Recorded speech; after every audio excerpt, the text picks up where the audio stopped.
할렐루야. 출애굽기 4장 10절에서 17절 말씀을 가지고 열등감을 극복하라는 말씀으로 말씀을 전하겠습니다. 본문에 나오는 모세는 날 때부터 외모가 준수하고 뛰어난 사람이었습니다. 그럼에도 불구하고 그는 열등감을 가지고 있었습니다. 모세는 성장 배경이 훌륭한 환경이었습니다. 당시에 최고의 교육을 궁중에서 받았습니다. 그는 애굽의 모든 보화를 마음대로 소유할 수 있는 물질적으로 풍요한 자였습니다. 바로의 공주의 아들로서 애굽의 궁실에서 모든 것을 소유한 사람이었습니다. 그래서 전혀 열등감을 가질 이유가 없음에도 불구하고 모세에게는 강한 열등감이 자리 잡고 있었습니다. 오늘 읽어드린 말씀을 보면 모세가 하나님의 부르심을 받았을 때 그는 열등감 때문에 하나님의 뜻을 거역하고 있습니다. 이제 내가 너를 바로에게 보내어 너로 내 백성 이스라엘 자손을 애굽에서 인도하여 내게 하리라. 출애굽기 3장 10절 말씀입니다. 주께서 말씀하실 때 모세는 내가 누구간데 바로에게 가며 이스라엘 자손을 애굽에서 인도하여 내리까? 출애굽기 3장 11절 말씀하고 있습니다. 또 모세가 하나님에게 말씀합니다. 내가 이스라엘 자손에게 가서 이르기를 너희 조상의 하나님이 나를 너희에게 보내셨다 하면 그들이 내게 묻기를 그의 이름이 무엇이냐 하리니 내가 무엇이라고 그들에게 말하리까? 출애굽기 3장 13절 말씀입니다. 모세는 수많은 열등감을 가지고 있었습니다. 패배할지도 모른다는 두려움 때문이었습니다. 출애굽기 4장 10절 말씀에 그러나 그들이 나를 믿지 아니하며 내 말을 듣지 아니하고 이르기를 여호와께서 내게 나타내지 아니하셨다 하리이다라고 자기를 세 번째로 부정합니다. 또 네 번째는 10절에 모세가 하나님께 고하되 주여 나는 본래 말에 능치 못한 자라 주께서 주의 종에게 명하신 후에도 그러하니 나는 입이 뻣뻣하고 혀가 둔한 자이냐 이렇게 말합니다. 다섯 번째 13절에 모세가 주여 보낼 만한 자를 보내소서라고 거절합니다. 모세는 하나님의 부르심에 대하여 5번씩이나 거절하고 있습니다. 이때 하나님께서 모세를 향하여 크게 분노하십니다. 여호와께서 그에게 이르시되 누가 사람의 입을 지었느냐 누가 벙어리나 긴머거리가 눈 밝은 자나 소경이 되게 하였느냐 나 여호와가 아니뇨 이제 가라 내가 내 입과 함께 있어서 할 말을 가르치리라. 레위의 사람 내 형 아론이 있지 아니하뇨 그의 말 잘함을 내가 아노라. 모세가 자신의 열등감에 사로잡혀 못한다고 할 때 하나님께서 노를 바라셨습니다. 우리가 죄 지었을 때만 하나님께서 노하시는 것이 아닙니다. 하나님께서 우리에게 향하신 기대를 스스로 자각하고 포기할 때 하나님께서 노하십니다. 열등감은 하나님을 반역하는 무서운 악이기 때문입니다. 모세의 열등감으로 오는 나쁜 영향력은 첫째, 열등감은 우리 속에 있는 잠재력을 마비시킵니다. 또 내게 있는 무한한 가능성, 내가 할 수 있는 능력을 다 잠식시켜 버립니다. 둘째, 열등감은 우리의 꿈을 파괴시킵니다. 희망을 꺾어버립니다. 그래서 우리 속에 있는 담력을 상실하고 미래에 대한 비전을 상실하고 자기 자신을 쓸모없는 나약한 존재 또 패역한 패배자로 낙인시켜서 인생을 비참하게 만들어갑니다.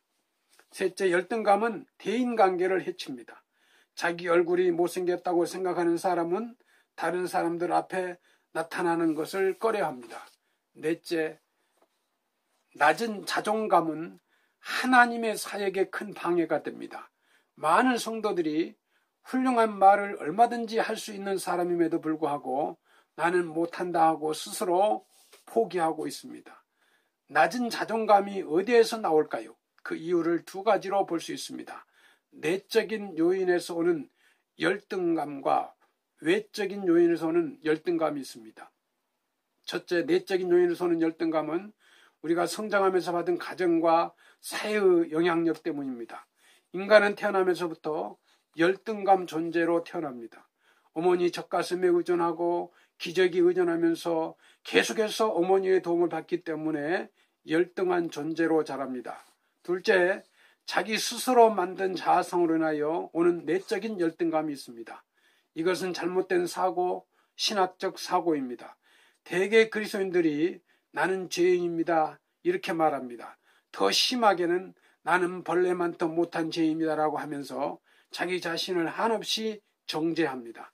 그래서 하나님께 주신 창조 현상을 상실해버리고 완전히 자기 자신을 죄인으로 취급하고 부패하고 타락한 존재로 만들어버립니다. 이것이 바로 내적인 열등감의 원인이 되는 것입니다. 열등감을 갖게 되는 것은 가장 큰 원인은 비교의식 때문입니다.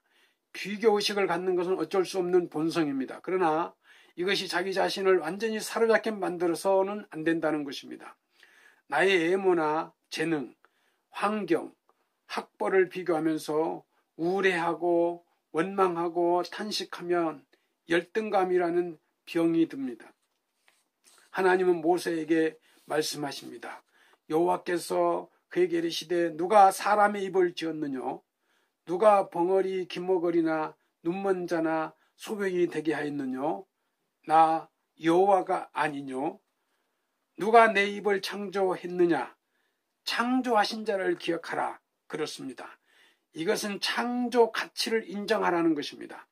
현재 나의 현실, 나의 가문, 신체적인 조건, 나의 기질, 나의 성장 배경까지도 하나님 주신 은혜로 받아들이라는 것입니다. 모세는 자기는 본래 말에 능치 못한 자라 주께서 주의 종에게 명하신 후에도 그러하니 나는 입이 뻣뻣하고 혀가 둔한 자이니라. 주께서 나를 부르신 후에도 하나님의 종으로 나에게 사명을 맡겨주신 후에도 나는 이렇게 부족한 사람이다라고 고백하고 있습니다.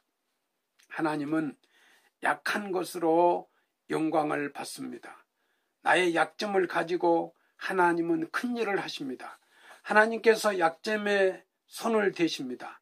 하나님께서 병든 곳에 손을 대야 하나님의 능력이 나타납니다. 사도 바울은 도리어 크게 기뻐함으로 나의 여러 약한 것들에 대하여 자랑하리니 이는 그리스도의 능력으로 내가 머물게 하려 함이라. 그러므로 내가 그리스도를 위하여 약한 것들과 능력과 핍박과 또 곤란을 기뻐하노니 이는 내가 약할 그때에 곧 강함이니라고 고린도후서 12장 9절 10절 말씀합니다.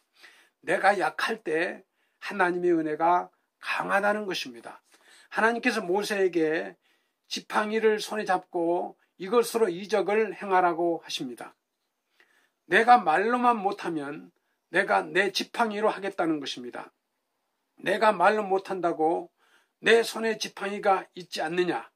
내가 내 입에 둔한 것은 지팡이의 권능으로 대신하리라. 하나님은 모세의 지팡이로 큰 일을 하셨습니다. 아마 모세가 하나님에게 주여 내 입술에 능력을 주시옵소서 했다면 모세 입에 능력이 나타나 얼마나 큰 일을 했을 것인지 상상하여 보십시오. 결국 모세는 입으로 부정하다가 그 입으로 하나님의 심판을 받습니다. 모세는 입술의 열등감으로 받아야 할 복을 상실했습니다. 민수기 20장 10절에 보면 지팡이를 가지고 내 형 아론과 함께 회중을 모으고 그들의 목전에서 너희는 반석에게 명하여 물을 내라 하라. 내가 그 반석으로 물을 내게 하여 회중과 그들의 짐승에게 마시울지니라.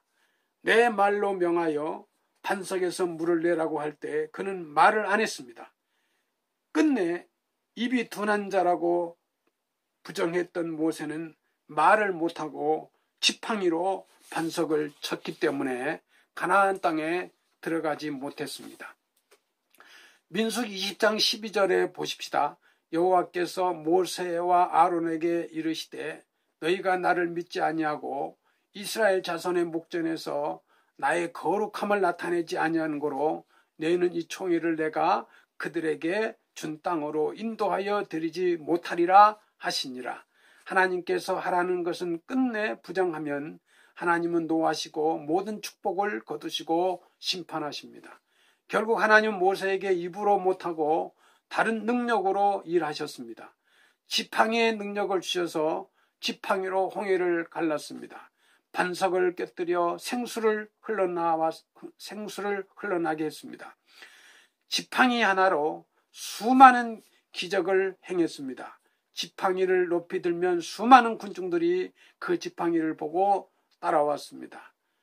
우리는 내게 있는 열등감을 극복하기 위하여 몇 가지 의식이 있어야 합니다. 첫째, 자기 신분을 확인해야 합니다.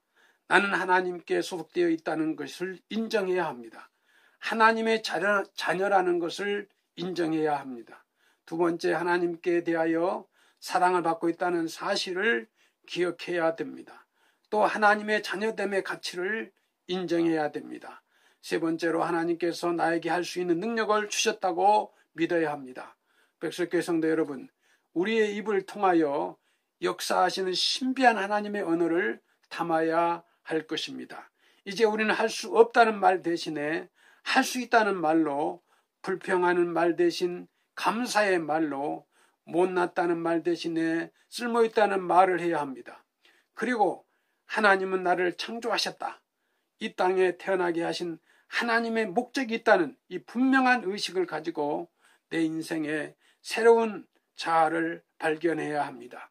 백석교회 성도 여러분, 과거의 열등감을 완전히 청산하고 새로운 희망, 하나님이 함께 하심을 믿으며 하나님이 보내신 동역자가 함께 있음을 믿고 믿음으로 승리하시기를 축원합니다. 감사합니다.